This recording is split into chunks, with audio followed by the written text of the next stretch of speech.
있으면 그것이 가장 귀한 삶인 겁니다. 오늘도 여러분은 승리하셨습니다. 주님의 전에 나온다는 게 방해가 많아요. 복음 깨닫는 것도 방해도 많지만 복음 깨닫고 하나님의 자녀가 되어서 교회 예배하는 것도 방해가 많아요.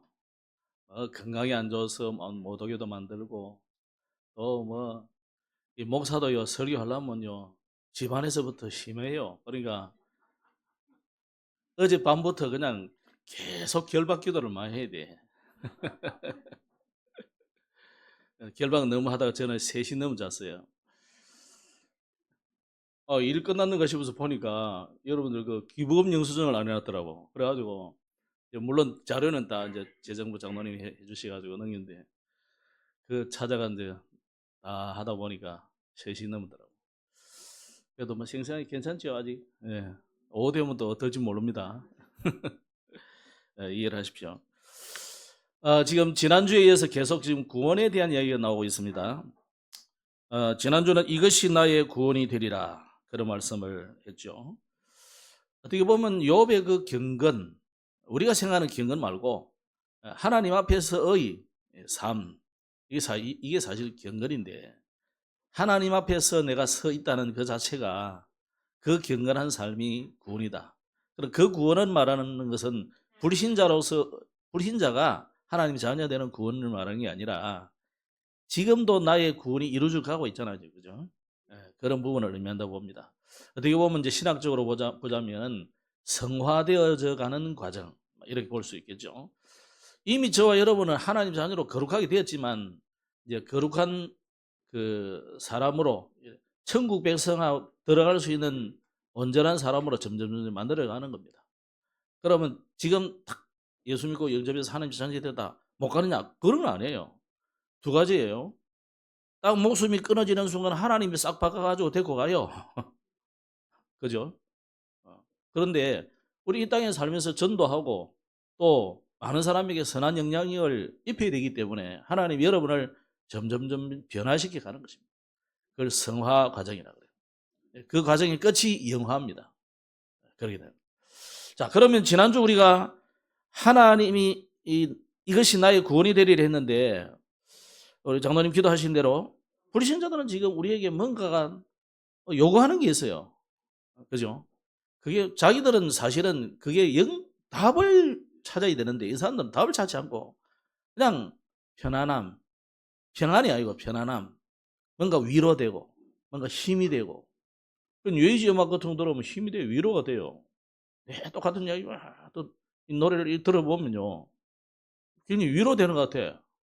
그게 평안이 아니고 사실은 그냥 편안해. 또요 BTS 이런 음악 들어보면요 뭔가가 메시지를 주거든요. 춤 잘 추는 옛날에 마이클 잭슨 이런 춤 보고 이러면서 뭔가가 메시지를 준단 말이에요. 그게 뉴에이지고 프리메이슨인데 그 메시지가 너는 할 수 있다. 너를 찾아라. 이런 메시지가 계속 나요. 그렇지. 내가 누구지? 이러면서. 아니 힘이 될 수도 있어요. 근데 문제는 그게 하나님이 위에서부터 주시는 것이 아니기 때문에 그거는 영원한 것이 못 되고 오래 갈 수가 없어요. 그래서 우리는 하나님 앞에서 하나님이 주시는 위로를 얻어야 되고 또 우리가 답을 줘도 그들이 일단 지금 원하는 건 그거니까 그걸 통해서 답을 정확하게 전달해 줘야 돼요. 그래서 오늘 우리에게 오는 고난도 우리가 사실 그들에게 답을 주는 것도 내가 뭔가가 체험하고 누리지 못하면 줄 수가 없어요. 그죠? 그래서 우리에게 있는 작은 고난들, 큰 고난들 이런 것이 내게는 고통스럽고 참 누구라도 고난당하고 싶은 사람이 어디 있겠습니까? 그죠? 고난을 즐기는 사람은 어디 있겠어요? 그죠? 그런데 하나님 우리에게 고난이 오히려 유익이다. 고난을 통해서 우리가 이런 답을 얻게 되고 또 불신자를 이해하게 되고 사실 우리가 전에는 불신자였지만요. 구원받고 나서는 잊어버려요. 내가 옛날에 그랬었나? 그게 사실 맞는 거거든요. 그래서 얼마 전만 해도 불신자들 몇 분 계시잖아요. 근데 옛날 그거 잘 몰라. 보면은 당신이 이래다 모른다 이 사람이라니. 또 모르는 게 그게 정상 그리 돼야 돼요, 사실은. 아니 마약하고 그런 폭력적인 사람도 예수 믿고 순한 양이 돼가지고 눈도 풀리고 이래가지고 싹 다 눈이 달라. 표정도 달라. 그럼 와, 저 사람 옛날에 그랬었나? 내가 그랬었나? 이게 사실 맞는 거예요. 뒷문을 좀 열어놓으십시오. 지금 꺼놨기 때문에. 저걸 끄지 말고 온도를 낮추세요. 저거는 22도까지 계속 지가 막 하거든요. 그러니까 끄지 말고 끄지 말고 온도를 낮추세요. 안 껐습니까? 예. 자, 어쨌든 이제 우리가 하나님 앞에서 이런 여러분이 그 고난을 통해서 하나님은 우리에게 뭘 주시느냐? 굉장히 유익을 주신다는 거예요. 답도 깨닫게 되고 고난을 통해서 하나님 중요한 음성을 듣기도 하고요. 그거를 통해서 진짜 내가 중요하구나 이런 가치도 깨닫게 된다 이 말이에요. 자, 오늘은 그러면 하나님의 구원을 기다리는 욥인데요. 욥이 본문이 오늘 욥의 단식과 간구가 같이 들어있어요. 어떻게 보면 욥기 14장은 욥의 굉장한 기도 내용입니다. 하나님 앞에 그냥 뭐 이렇게 하는 이야기가 아니라 굉장한 탄식과 간구가 있는 그런 내용인데, 소발이 말했던 그 포럼에 대해서 직접적으로 이제 이야기하는 그런 부분이 지금 계속되고 있죠. 13장, 14장, 12장부터. 그런데 13장 20절부터는 하나님께 대하여 단식하듯이 이렇게 포럼하는 겁니다. 기도를 하는 겁니다. 무슨 말이냐? 참 우리 인생은 참 더덥고 연약하다. 우리가 뭐 대단한 것 같고 막 큰 소리 치고 그런 것 같지만 우리는 참 연약하구나.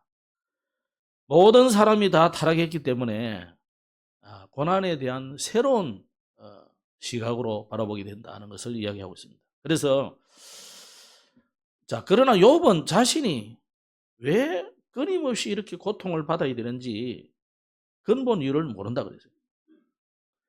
그래서 본문의 전반 부분은 나는 굉장히 연약하고 내 인생은 참 더덥구나 그런 것을 말하고, 이제 후반 부분에는 이 짧은 인생에 대해서 포럼하는 하나님께 하는 그런 기도의 내용입니다. 그래서 욥은 자신의 이 고통당하는 모습을 통해서 인생은 참 인생 무상이구나 이렇게 깨닫고 욥이 이 하나님의 구원을 기다리는 것을 말하는 거죠. 그래서 오늘 제목을 하나님의 구원을 기다리는 욥이라는 제목을 드렸습니다. 자, 욥의 탄식을 보겠습니다. 1절로 6절에 보면은 아주 연약하고 덧없는 인생을 탄식하는데 좀 비관적인 인생관을 보이고 있어요. 1절에 뭐라고 했습니까? 여인에게서 태어난 사람은 생애가 짧다. 걱정이 많다. 그런 이야기였어요. 1절에 보면. 어떻게 보면 인생에 대한 결론적인 이야기를 딱 해버린 것 같아요. 우리가 거북이는 500살을 산다는데 우리는 기껏해야 100년을 살까 말까. 성경에는 그러잖아요. 강건하면 70이고 80이라도 그 인생은 날아가는 같이 빠르다. 사람이요, 고대도 오래 살아봐야 아주 노아 시대나 그 이전 사람들 말고는 기껏해야 100년 남짓 살고, 그 시대도 보니까 전도자의 그 전도서에 보면은 잠언서 연대 보면은 솔로몬 당시 아니겠습니까? 그 당시 사람도 한 73은 많이 살았다 이렇게 생각했다는 거죠. 그래서 욥은 인생을 이 순간적인 꽃에 비유를 했어요. 이절에 보면 그는 꽃과 같이 자라나서 시들며 그림자같이 자라나며, 또 그림자같이 표현했어요. 그림자. 여러분 그림자 잡을 수는 있습니까? 그죠? 슥 지나가 보잖아. 또 지나가며 머물지 아니한다. 꽃이다, 그림자다, 이런 식으로 표현을 했어요. 이렇게 짧은 인생을 욥이 말하기도 하고, 그러니까 회복의 가능성이 없다고 욥은 생각하는 거죠. 사실 그렇지 않겠습니까? 자식들도 다 죽어버렸지, 재산 다 뺏겨버렸지, 종들도 다 잡혀가고 죽어버리고, 심지어 와이프도 하나님을 저주하고 죽으라면서 떠나버렸으니까. 근데 친구들이라 와서 위로한다는 것이 오히려 더 조롱거리가 되고, 지금 당장은 보면 하나님 없는 것 같고, 안 그렇습니까? 아무 응답이 없잖아요. 하나님 조용하고 계시는데. 그래서 여기에 나무의 거루트기에 다시 연한 가지가 뻗어오르는 것과 대조하면서 하나님이 자신을 회생시켜 주실 것을 이렇게 간구하는 겁니다. 또 물이 줄어서 땅이 마른 것 같이 사람이 누우면, 우리가 아까 읽은 그런 부분이죠. 사람이 누우면 다시 회생하지 못한다는 이 표현을 통해서 하나님만이 우리의 유일한 구원자이심을 간구하는 겁니다. 그러면서 그가 어디 있느냐라는 질문을 던지면서 죽음만을 갈구하던 자세에서 벗어나서 죽음 이후의 세계에 대해서 오늘 포럼하는 것을 볼 수 있어요. 그래서 인간은요, 하나님을 예배하는 자와 예배하지 않는 자 이래 나누잖아요. 구원받은 자와 구원받지 못한 자 이래 나눌 수 있어요. 그런데 의로운 사람은 하나님의 생명과 위로를 얻을 것이고, 그렇지 않은 불신자는 환난과 심판이 있을 것을 이야기하는데, 이게 이제 성경이 말하는 부분입니다. 근데 욥은 지금 상황이 어떻단 말입니까? 내가 마치 그 불신자같이 지금 굉장한 고난과 어려움이 오고 있다는 거죠. 자, 그러나 우리가요, 성도는 이 짧은 인생 가운데서 하나님이 그 시공간을 초월하는 하나님의 역사하시는 미래를 우리가 기대하고 기다려야 됩니다. 그래서 욥은 13절 이하에 하나님의 구원을 바라면서 간구하는데, 자, 욥이 하나님께 자신의 구원을 해달라고 이제 간구하는 그런 내용이 오늘 우리가 읽은 그 부분입니다. 거기에서 부활에 대한 이야기를 많이 했어요. 부활에 대한 이야기. 죽는다 이것만 아니라 내가 죽지만 다시 부활하는 이 부분을 이야기합니다. 여기에는 하나님의 간섭, 하나님의 섭리가 필요하다. 하나님의 섭리. 그리고 자신의 죽음을 예견하는 부분이 이제 뒷부분이 쭉 나오는데, 13절로 15절을 우리가 다시 보면 일어났습니다. 주는 나를 스올에 감추시며 주의 진노를 돌이키실 때까지 나를 숨기시고 나를 위하여 규례를 정하시고 나를 기억하옵소서. 아니 내가 뭐 죽는데 뭐 죽고 나면 끝이라고 생각하는 세상 사람들의 세계관으로 본다면, 인생관으로 본다면 나를 기억하옵소서 할 말 필요 없잖아요. 그죠? 그렇지 않습니까? 여기에 나를 기억하옵소서라는 것은 내 이 육체의 병든 육체가 끝이 나는 여기가 끝이 아니다는 거예요. 죽고 난 이후에 나를 기억하옵소서라는 말은 영원한 하나님의 나라를 소망하는 것이고, 그 너머에 다시 주님이 오시는 그때 우리는 부활체로 일어나는 부활을 지금 의미하고 있는 거죠. 그래서 이 욥은 간절히 하나님께 이 죽음을 통한 또 그 이후의 부활을 소망하고 있는 겁니다. 전에 욥이 가졌던 고통, 고난 이전에는 욥이 이런 믿음이 없었는 것은 아니지만 이게 약했죠. 왜? 현실 세계에 풍족하고 편안하고 뭔가 잘 될 때는 이 내세에 대한 생각이 없고, 또 죽음 이후에 부활이라는 이 믿음은 우리에게 잘 안 생깁니다. 고난이 오니까.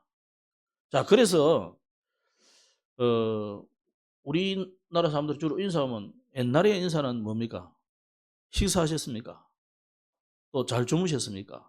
뭐 이런 게 주로 인사였어요. 우리 어릴 때 보면. 그 뭐 우리 기장 말로는 밥 먹는겨. 이게 딱 인사단 말이에요. 왜 그렇습니까? 밥을 못 먹고 왔으니까. 그죠? 얼마나 가난했냐. 지금 딱 요 시기가 지금부터 이제 한 4월, 5월까지가 뭡니까? 보릿고기다. 오죽하면 보릿고기 노래까지 나왔을까? 그죠? 보릿고기가 뭐냐, 이게 어떤 사람 설명해 줬는데 설명을 시원찮게 해서. 아, 보리밥을 먹었군요. 이러더라고. 이 사람들이 진짜 정신을 못 차리고. 보리밥 먹을 게 어디 있어요? 보리밥도 못 먹다 이 말이에요. 그 보리가 청보리가 이렇게 있는데 그 먹을 수 없거든. 보리는 이렇게 청보리가 아직 익지 안 해가지고 보리는 싹이 나가지고 열매를 맺어가 빳빳하게 쳐들고 있지만은 먹을 게 아무것도 없는 거예요.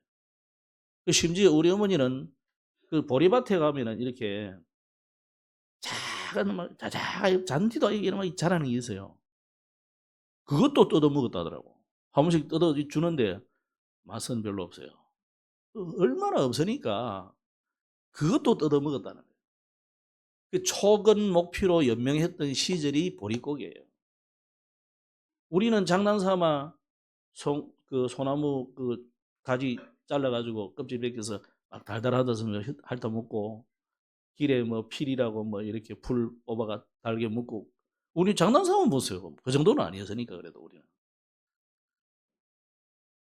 그런 어려운 때입니다. 고난이 와야 고난이 있어야 고통이 있어야 진짜 우리가 복음을 깨닫게 돼요.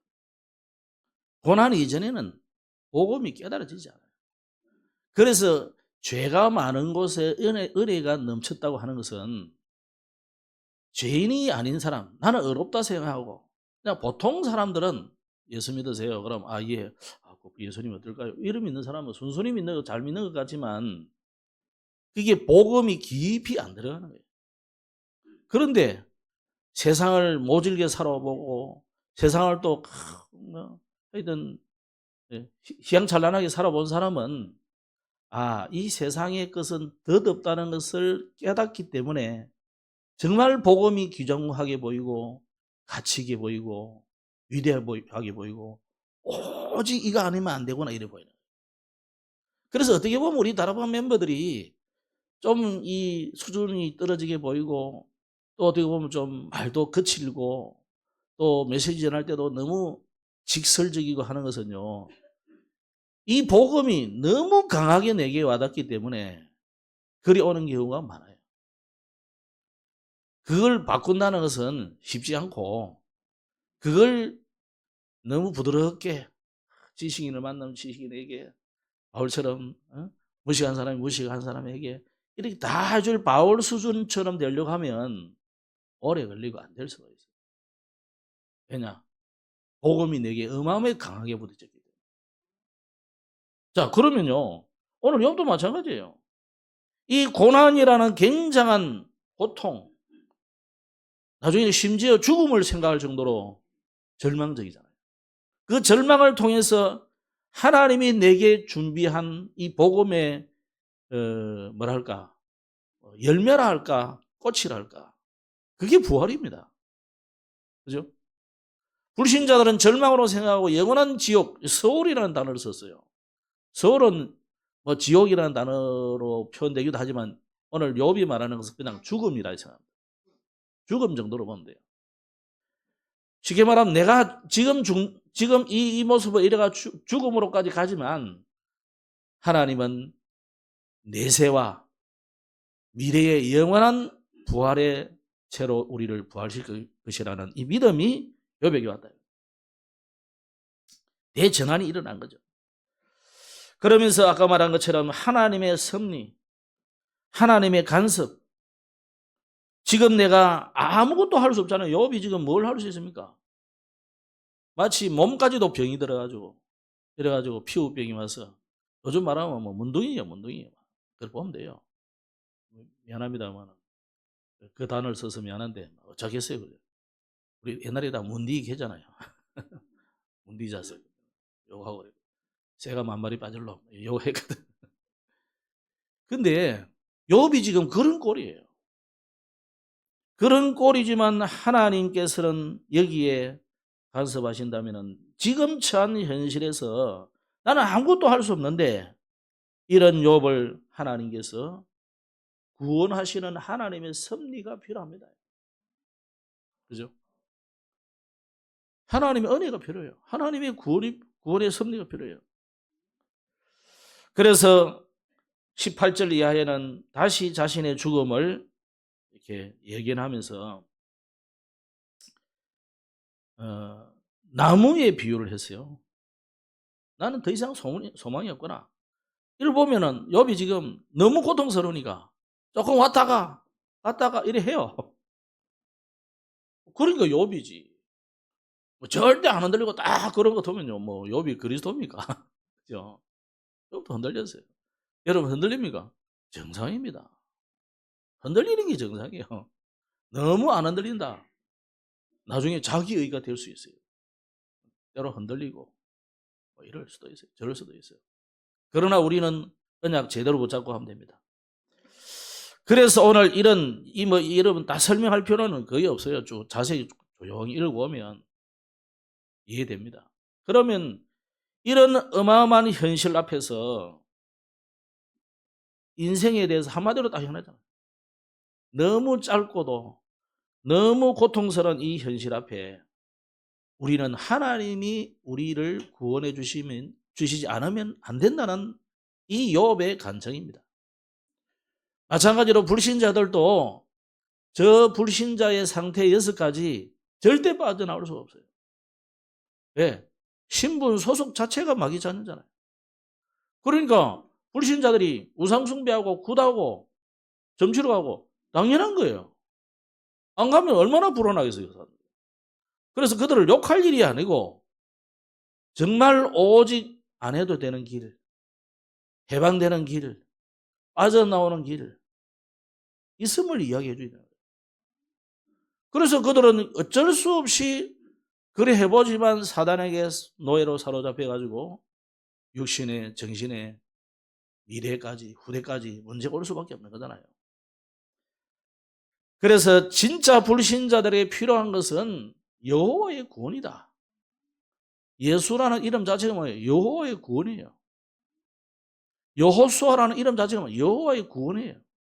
하나님은 계속 하나님이 너를 구원한다. 이걸 구약에 계속 사람들의 이름으로까지 해서 메시지를 계속 줬어요. 호세아도 여호와의 구원이라는 뜻입니다. 같은 뜻이에요. 호세아, 여호수아, 예수 다 여호와의 구원. 하나님이 너를 구원하신다. 그 메시지를 계속 주고 있어요. 욥도 이 하나님의 구원을 기대하고 기다리고 소망했던 겁니다. 그러면 오늘 우리가 이런 현실 앞에 우리가 할 일이 뭐냐? 시편을 한번 보겠습니다. 90편 12절을 보면 여러분 잘 아는 말씀이죠. 우리에게 우리의 날 계수함을 가르쳐서 지혜의 마음을 얻게 하옵소서. 자, 여러분 우리가 오늘 욥기를 보면서 욥처럼 우리의 날수가 정해져 있구나. 너는 70년을 살다 와라. 너는 30년을 살다 와라. 너는 1년을 살다 와라. 너는 100년을 살다 와라. 우리가 볼 때는 너무 좀 그런 것 같지만 불공평한 것 같지만 이런 토기장이 같이 토기를 만든 그릇을 만드는 주인처럼 토기장이처럼 그 절대자의 절대 주권이에요. 그러면 그걸 우리가 모를 수가 없어요. 하나님이 저와 여러분을 이 땅에 절대 주권으로 여러분에게 맡긴 날들이 있어요. 아마 내가 보기에는 여러분이 금방 가실 분들 같지는 않아요. 그죠? 그러면 왜 그러면 이 시편 기자가 우리의 날 계수하는 지혜를 알게 해달라고 그랬습니다. 내가 몇 년을 살든 70년을 살든 100년을 살든 어떤 목사님처럼 140년을 120년을 살든 상관없이 내가 사는 날 동안 뭐 하다가 가야 되느냐 이거예요. 쌀망충 내고 그러면 늘 똥만 사는 기계가 되면 되겠습니까? 우리는 하나님 앞에 의미 있는 시간을 보내고 삶을 살아야 돼요. 그래서 이 말은 하루하루를 허비하지 않고 귀중히 쓴다는 말이고 그날 할 일을 꼭 그날에 한다는 의미도 되지만 중요한 건 뭐냐? 하나님이 내게 맡기신 중요한 미션을 깨달으라는 거죠. 전도자가 딴 이야기 하고 싶어서 우리 날 계수할 지혜를 가르쳐 달라고 했었겠습니다. 아니 뭐 내가 10년 앞으로 더 살겠다. 그런 들 뭐 하겠습니까? 무슨 의미가 있어요? 그죠? 그동안 내가 뭐 할 거냐 이거예요. 주를 위해서. 후대를 위해서, 교회를 위해서 뭘 할 거냐 이거예요. 지금 계속 전도자가 계속 강조하는 건 세 가지 뜰, 3뜰 강조하고 있는데 정말 그것 때문에 그거 몰라가지고 이스라엘은 멸망하고 7번이나 대재앙을 맞이하게 됐는데 그러면 성경은 우리에게 이미 답 다 주놨잖아요. 지금 이 시대는요, 비행기 안 타고 와도, 배 안 타고 와도 우리 주변에 널려 있는 게 다민족이에요. 그죠? 그 사람들에게 조금이라도 관심 갖지 않고 있다. 그 사람은 내일 가셔도 아무 이유가 없는 사람이에요. 맞습니까? 아이고, 너무 아깝습니까? 와 있는 다민족에게 아무 관심 없는데 무슨 뭐 내일 가나 오늘 가나 뭐 뭔 이유가 있어요? 뭐가 아까워요? 빨리 보내야지. 지금 우리 랩런트들이 병들고 있잖아요. 미국의 교회는 교회당의 중고등부 예배 시간에 저끼리 마약 돌리고 일어나요. 화장실에 뭐 마약 주사기 있고 그러면 뭐 대다수고 다 그냥 있고 우리 뭐 중고등학교 학교 우리 당시에도 뭐 학교 화장실이 완전히 굴뚝이야. 허여 연기 올라온다 이렇게. 나는 우리 학교가 핫발이라서 그랬나 했더니 그거 아니더만은 다 그렇더만 보니까. 왜냐면 제가 옛날에 김해고등학교 옆에 그 살았거든. 학생부 주임장 그 선생님이 제가 다니는 교회 장로님이거든. 설 장로님이거든. 서울대 출신이고요, 양반이. 근데 학교 딱 나오자마자 학생들 얼굴을 안 쳐다본대. 그냥 뭐 딱만 쳐다보고 꼬라지 보기 싫어가지고. 인사도 받기 싫대요, 그냥. 학교 안에서나 막 그냥 몽둥이 들고 막 설치했지. 밖에 나오면 막 보기도 싫대. 40년 전에 그랬는데, 45년 전에 그랬는데, 지금은 더 심하면 심해지, 뭐, 약하겠어요. 시대가 그렇습니다. 우리 후대에게 여러분의 자녀만 문제가 아니고, 병들어 있는 많은 렘넌트 살리라. 그러면 어른들은 어떻습니까? 저는 정말 참 어릴 때 연약하게 태어났고, 신학 공부할 때도 저는 아파가지고 공부를 잘해서 오래 한 게 아니고, 좋아해서 한 게 아니고, 몸이 안 좋으니까. 그런데 내 또래들이 보니까 내가 제일 건강하더라고요. 처음 하나님 은혜지. 여러분, 우리가 하나님이 이 현장에 많은 사람들이 병들어 있습니다. 육신은 멀쩡해 보이는 사람도요, 영적으로 병든 사람이 많아요. 마음이 병든 사람 많아요. 생각이 이상한 사상이 들어가 있는 사람들 많아요. 그들을 치유하고 그들을 고쳐주는 것이 우리가 해야 될 일이다. 이 말이에요. 그냥 단순하게 뭐, 그날 할 일은 꼭 하고, 뭐, 딕테이트 타임을 정해가지고 막 이래. 그런 거야. 그거 못 해도 괜찮아요. 문제는 네 옆에 와 있는 많은 사람들을 어떻게 할 거냐예요. 그래서 전도서에는 7장 2절에 뭐라 했냐면, 지혜 있는 사람은 그 마음이 초상집에 있고, 어리석은 사람은 그 마음이 잔치집에 있다. 예수님도 그 이야기하셨어요. 무슨 말이겠습니까? 놀고 건배하고 뭐 좋죠. 근데 진짜 인생에 대해서 깊은 생각과 기도 속에서 내 주변 나와 관계된 사람들, 또 나와 전혀 관계없는 저 사람들이 오늘 또 안녕하신지 살펴보는 것이 우리가 할 일이 아니냐. 그래서 누가복음 16장에 보면 예수님이 비유로 든 이야기예요. 어리석은 부자에 대한 이야기를 예수님이 하셨어요. 어떤 부자가 그해 농사가 너무너무 잘 됐어. 그래서 이 부자가 이제는 곡간을 더 늘리자. 창고를 몇 개 더 지어가지고 거덕거덕 채워놨어요. 그 마음에 야, 내가 이제 진짜 부자가 됐구나. 너무 편하다. 그러면서 뭐라 했습니까? 내 영혼아, 이 사람 희한한 말을 했어요. 내 영혼아, 여러 해 쓸 것을 모아두었으니 이제 평안히 씻고 먹고 마시고 즐거워하자.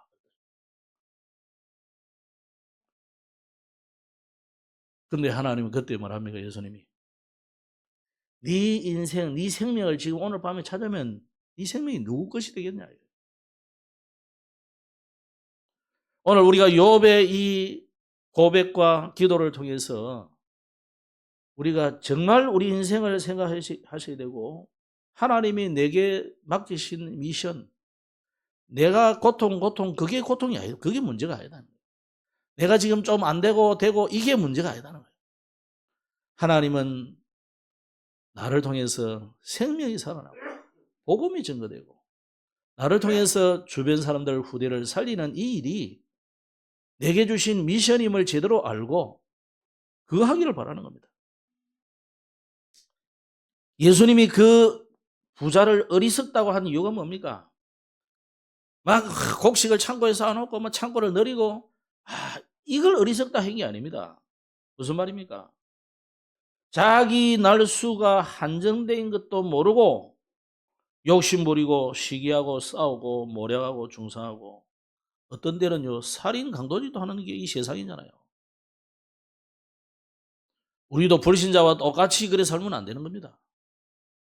하나님이 내게 나를 보내신 이유는 적어도 내가 나를 위해서 살지 않고 남을 위해서 살아라. 나를 위해 살지 않고 주를 위해서 살아라. 나를 위해서 살지 말고 우리 후대를 위해서 살아라. 지금 와 있는 수많은 병든 사람들과 와 있는 다면육들을 위해서 이 세 가지 뜰 이거 만들 때 하나님이 여러분의 생명과 미래는 책임지고 후대를 책임지게 되어 있습니다. 에베소 교회를 위해서 바울은 뭐라 했냐? 세월을 아끼라. 때가 악하니라 그랬어요.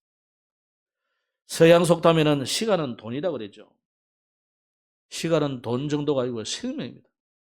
그래서 돈은 뭐 잃어버렸다가 다시 벌면 되고 찾으면 되고 또 열심히 벌면 또 벌릴 수도 있겠죠. 안 그런 사람도 있겠지만, 그러나 진짜 우리의 남은 우리의 흘러가는 시간은 생명하다 같은 거죠. 그래서 오늘 본문의 14장 1절 2절에 그런 이야기가 있어요. 우리의 사는 날이 짧고 그림자같이 신속하게 흘러간다. 그렇기 때문에 오늘 저와 여러분이 어떻게 살아야 되느냐? 로마서 12장에는요 11절에 부지런하라 그렇게 권면을 해놨어요. 부지런하고 게으르지 말고 열심을 품고 주를 섬기라. 부지런하라 그러니까 부지런한 사람은 그래 내가 부지런하지. 뭐에 부지런하냐 이거예요. 불신자들은요 남 죽이고 악한 일을 도모하는 일에 엄청 신속해요. 지금도요 여러분 소풍 가자 그러면 아마 일찍 올 사람 많을걸요. 근데 교회 10시 반 예배하러 오라고 하면은 단 늦게 오는 사람이 많다고. 태반이거든. 그게요 여러분 악한 일에는 굉장히 신속한데 진짜 하나님을 믿는 이 신앙 선한 일 전도하자고 그러고 예배하자 그러고 기도하자 그러고 여기는 신속하지 못하다면 왜 니미럭 하고 온갖 핑계 다 대고 죽지 않을 만하면 예배하러 와요. 감염병 말고 독감은 자꾸 감염이 되니까 집에 계시는 거지. 뭐 성령이처럼 모자라면 못 오는 거지만 오히려 내가 고통을 통해서 하나님 앞에 예배하고 기도하고 거기서 힘을 얻고 거기서 새 소망을 가지고 여러분 예배할 때 찬양하고 기도하는 시간이 어마어마한 시간입니다. 그래서 여러분이 진짜 하나님 앞에 이 예배, 기도, 찬양, 또 말씀 이거요 무시하면 안 돼요. 그 무시해보면 하나님 여러분을 무시해본다. 여러분 인생을. 그래서 육신의 일생은 잠깐이지만 세상만을 위해 살면 여러분 안 됩니다. 그래서 잠언 9장 10절에 항상 내세를 준비하면서 살아라고 말을 했는데 여호와를 경외하는 것이 지혜의 근본이다. 거룩하신 자를 아는 것이 명철이다. 시편 90편에는 아침에 주의 인자로 우리를 만족케 하사 우리 평생에 즐겁고 기쁘게 하소서. 이 아침이라는 것은 모닝을 말하는 게 아니에요. 인생의 아침, 즉 소년시대를 말합니다. 정말 청소년 이하의 어린이, 청소년, 이 소년들 때는 뭐 해야 되느냐? 정말 인생의 아침이기 때문에 그때 하나님의 말씀을 깨닫고 찬양하고 기도하고 그래요. 그러면서 그러면 아침 다음에는 뭐가 있습니까? 나중에는 황혼이잖아요. 낮도 있고. 인생을 의미하는 거예요. 우리 랩런트들에게 진짜 가르쳐 줘야 될 것이 뭐냐? 여호와를 아는 도를 가르쳐 줘야 돼요. 그리스도를 깊이 깨닫게 하시고. 그래서 이제는 기도의 비밀을 알려줘야 돼요. 전도서 12장에 그려놨어요. 너는 청년의 때에 너의 창조자를 기억하라. 청년의 때 뭐 해야 됩니까? 잠깐인 인생을 걸어가는 그 가장 황금기가 청년 때 아니겠습니까? 이 청년의 때에 세상 향락에 막 빠져가면요. 그처럼 어리석은 사람이 없는 거예요. 어릴 때에 뭐가 심기냐에 따라서 나중에 열매를 맺게 되겠죠.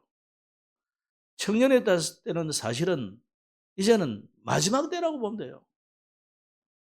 언약이 제대로 심기는 마지막 때라고 볼 수 있어요. 옛날에 유목사님이 35 넘으면 복음 깨닫기 어렵다 그랬어요. 그건 다 그렇다는 말은 아니고 간혹 안 그런 사람도 있죠. 대체로 보면은 25세에서 35세 넘어가면서 이제 내리막길로 걸어가기 때문에 오르막으로 쭉 가다가 이제 내리막길로 끽끽끽 해가지고 내려간 때다 이 말이에요. 그죠? 그때는 복음 깨닫기 어렵습니다. 삶도 힘들고.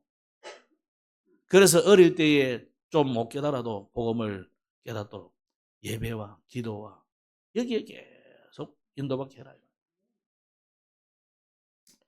말씀 맺겠습니다. 하나님의 구원을 욥이 기다렸다고 하는데 사실 성경에는요. 온갖 피조물들도 하나님의 구원을 기다리고 있다. 사실은 창세기 3장에 이 아담 하와가 하나님을 떠나는 그때부터 모든 생태계가 바뀌어버렸잖아요. 피조물들, 피조물이 말한다면, 말할 수 있다면은, 야, 너 때문에 우리와 생태계가 완전히 바뀌어서, 그 말이잖아요. 그래서 지금도 피조물에 고대하는 바가 뭐냐? 그리스도가 오셔서 빨리 회복시키기를 바랍니다. 그런데 그리스도가 오셨는데 인간들이 잘 안 믿어. 오늘 여러분 믿으시기 바랍니다. 그래서 여러분을 통해서 많은 사람들이 생명을 얻고 예루살렘, 유대, 사마리아 땅끝까지 복음화 돼가지고 회복되는 은혜를 누리시기를 바랍니다. 그래서 오늘 욥은 우리의 사는 날이 적고 괴로움만 가득하다고 표현했지만은 고난 가운데 있다고 할지라도 거기에 뭐가 있습니까? 하나님의 목적과 하나님의 뜻이 있어요. 그걸 찾는 것이 우리의 책임입니다. 고통스럽다, 미치겠다, 어렵다 하지 말고 여기에도 하나님이 분명히 자기의 뜻을 숙련하실 것이야. 보물찾기 하는 심정으로 하나님께 질문하시기 바랍니다. 왜? 숙련하기 때문에. 누구에게 찾게 합니까? 전도할 자에게 하나님 찾게 하는 거예요. 그죠? 그래서 우리의 고통을 숙명론적으로 운명론적으로 받지 말고 하나님의 절대 계획을 거기서 찾아라. 그럼 절대 미션이 나오게 돼 있어요.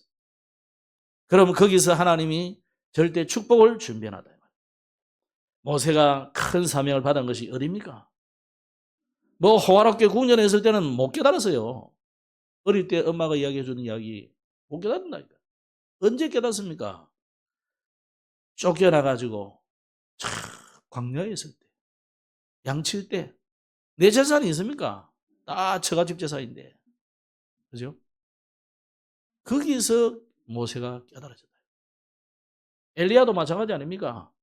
역사 열라고 막 무찌르고 할 때 좋았죠. 근데 웬걸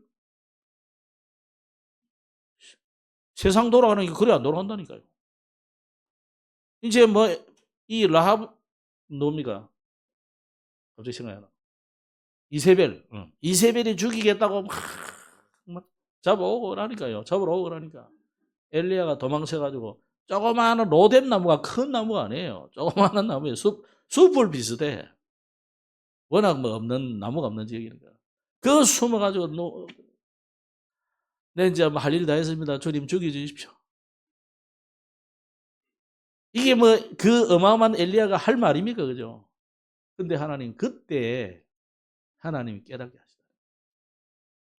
네가 힘을 얻어. 그래 까마귀 보내가지고 빵 먹고 시내 물 마시고 그래 어디로 가랍니까? 저 산으로 가. 시내산에 가서 호렙산에 가서 나를 만나라. 하나님 만나니까 하나님 뭐랍니까? 자기는 아무도 없고 나 말고는 이제 없습니다 했는데요. 7,000명을 숨겨놨다 그러고. 야, 7,000 군사를 준비해놨어요. 네 후계자를 준비해놨다. 엘리사를 만나라. 어째 그런 일이 있겠습니까? 언제 깨닫게 됩니까? 고난의 때 깨닫게. 이사야도 마찬가지입니다. 바울도 마찬가지입니다. 보통 때 주시지 않던 은혜를 하나님은 고난과 슬픔의 때, 병고와 고독을 통해서 하나 주십니다. 그래서 고린도전서 15장 58절에 그러므로 내 사랑하는 형제들아 견고하며 흔들리지 말며 항상 주의 일에 더욱 힘쓰는 자들이 되라. 이는 너희 수고가 주 안에서 헛되지 않은 줄을 알미라. 여러분의 수고가 절대 헛되지 않습니다. 말씀 뵙겠습니다.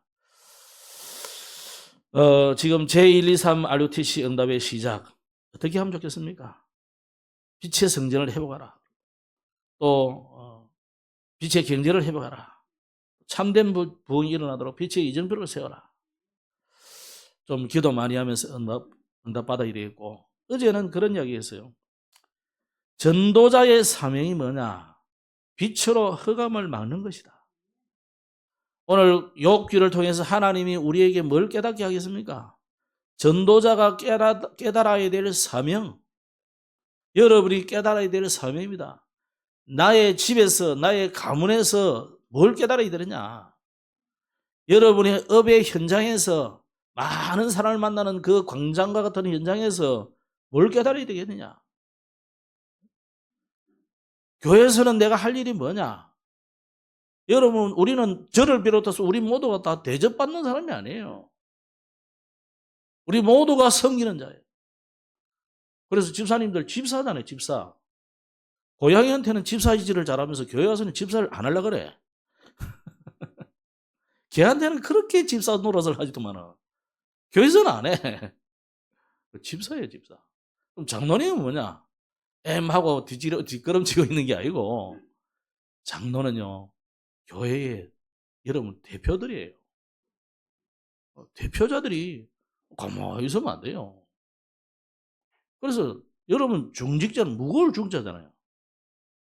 무거운 직분이라는 것은 무겁기 때문에 천천히 걷고 폼 잡으란 말이 아니고, 이제는 교회를 살리는 본격적인 일을 하야 돼요. 그래서 우리는요, 전도 때문에, 우리 옛날에 전도총회 때 얘기, 전도 때문에 여러분 장로들을 많이 세운 거예요. 아니 우리 교회 형편에 장로가 뭐 9명 10명이 말이 됩니까? 말이 안 되지. 그러니까 뭐 장로님들이 내가 뭐 한두 명 빠져도 되는 것 같다 싶어서 스스로 빠지고 이러는데, 그러라고 준 직분이 아니라니까. 오직 전도와 선교와 후대를 위해서, 교회를 살리기 위해서 여러분 앞장서라 이 말이에요. 그죠? 앞장서면 뭐가 제일 먼저 날라옵니까? 군대에서 제일 앞장서면요, 총알, 화살 제일 먼저 날라와요. 그거 다 맞아라 이 말 앞에서. 이해됩니까? 그 목사님 뒤에서 숨겼단 말이 아니고 그게 중직자예요. 그러면 모든 우리 성도들은 뭡니까? 여러분 그리스도의 군사야. 그죠? 내게 있는 하나님 주신 힘을 가지고 현장에서 그리스도의 군사로 생명 살리고 사단을 꺾고 사단에게 사로잡혀 있는 생명들을 건져내는 것이 우리 할 일이에요. 그래서 우리는 뭐 해야 됩니까? 우리가 지금 당면한 부분이 뭐냐면 다민족을 위한 TCK 하우스 이거 좀 응답을 받아야 되고, 또 우리 청년들이 좀 이렇게 열심히 하려고 하는데 우리 랩런더들과 함께 뭔가가 지난번에 이제 청년 미션홈 같은 이런 좀 현장들이 좀 있어요. 이게 좀 올해 응답을 좀 받아야 될 부분이고, 우리 장로님도 기도하셨지만은 우리 교회가 이 지역에 지금 대표적인 교회로 세우도록 성전 건축의 응답을 받도록 건축하자 그런 것보다도 그 기초들을 계속 다져나가야 돼요. 지난번까지 우리가 지금 이제 사택도 준비를 하고 해놨고, 이제는 이제 해놓은 거죠. 해놨고, 이제는 교회도 땅 정도는 구매를 해야 된다, 올해는. 그래서 못해도 올해 정도는 작은 땅이라도 좀 사서 준비를 해서 이 지역의 복음화를 제대로 할 수 있는 그런 규모를 갖춰놔야 된다. 아니, 은행에서 돈 빌려줄래 해도요, 아무것도 없는데 최성수 모서 뭘 보고 빌려주겠어요, 그죠? 없고 뭐 아무것도 없어. 안 빌려준다. 이 사람이 완전히 그 신용불량 비슷한데 안 빌려주는 거예요. 그러니까 저를 비롯해서 교회가 든든하게 복음으로 서가면 하나님이 주시게 되어 있어요. 그래서 올해는 이 응답받는 우리 모든 성도들이 되기를 주의 이름으로 축복합니다. 기도하겠습니다. 주님 감사합니다. 피조물은 지금까지 창세기 3장 이후로 구원을 고대하고 있습니다. 또 많은 불신자들이 딴소리하는 것 같지만은 그들 속에는 울부짖는 부르짖음이 있습니다. 그리스도를 고대하고 있습니다. 그들에게 우리가 이 복음 전하는 전도자로 살아가도록 빛으로 흑암을 막는 참 전도자들이 되게 하옵소서. 구주 예수님 이름으로 기도드렸습니다. 아멘.